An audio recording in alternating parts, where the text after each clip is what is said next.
Good morning. Welcome to News Center Maine's Political Brew. Glad you could be with us. We are joined today by former Republican State Senator Phil Harriman and Democrat Ethan Strimling, who is a former state senator and mayor of Portland. Gentlemen, good to see you this morning. Good to see you, Pat. Good morning. Some strong words from Maine's 2nd District Congressman showing his anger about his own party's leadership. He's going after Speaker Nancy Pelosi for not keeping a commitment to have a vote on the infrastructure bill on or before September 27th. On Friday morning, Golden said, "The double dealing I have seen in Washington over the past few months is not worthy of trust. Moving forward, it will be difficult for me to take leadership at their word or to believe that they will adhere to any commitment they make to me or others." Phil, those are pretty strong words from a Democrat about his own leadership.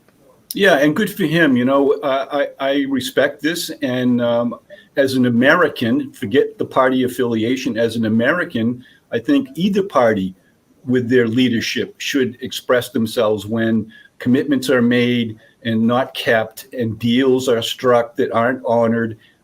This is a good example of a legislator doing what's right for the country rather than what's right for the party. So good for him. Ethan, how do Democrats feel about this? It's kind of a Republican sounding message. Yeah, it is. And look, it's no mystery that Nancy Pelosi is not particularly popular in the northern part of the state, and that's probably why he's doing this. But, you know, in the end, Maine people don't want him talking about process. They want him talking about results. And Maine people want him to support the Build Back Better plan that Biden is putting forward. And that's the bottom line. Arbitrary deadlines, whether it was yesterday, 2 days ago, whenever it might be, that doesn't matter. What matters is trying to make sure that people get the child care coverage that they need, that the elderly get the hearing aids that they need, that we're actually investing in green energy so that we can stop climate change. That's what Maine people ultimately want. So this is internal squabbling. Nobody cares about this. I've been in the middle of 1,000 of these, obviously. I just hope in the end he does the right thing and votes for both the infrastructure bill and the reconciliation bill. They both have to pass. Now, we saw this week an example of what appears to be politics working the way it's supposed to, and that's Maine's new redistricting plan, which has been signed into law by the governor.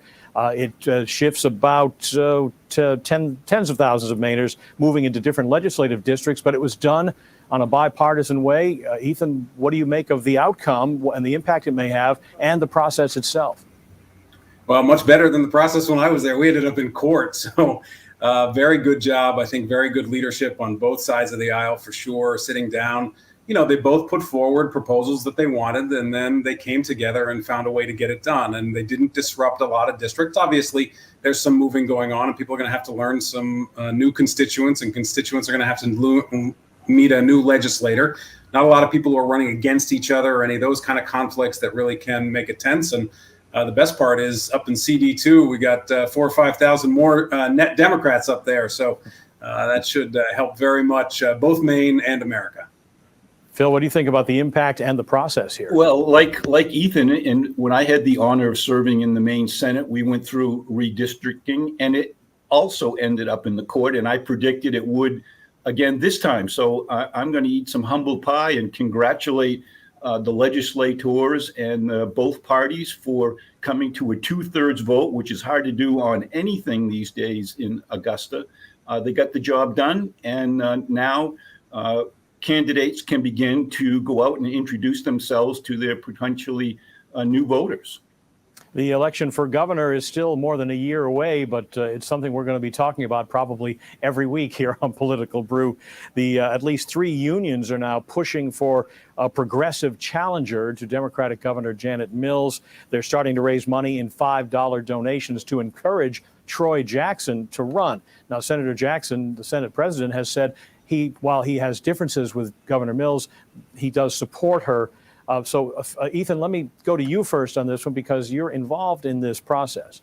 Yeah, full disclosure, I'm part of that coalition. And look, I mean, I think if he runs, it's an issue for Janet. It's a problem of her own making. These vetoes that she took of bills that were very close to Democratic values, banning pesticides and cutting prescription drug prices and getting foreign governments out of Maine politics and giving workers better contracts. these are all issues that Maine people really wanted, that the legislature fully passed, a Democratic legislature, and she vetoed.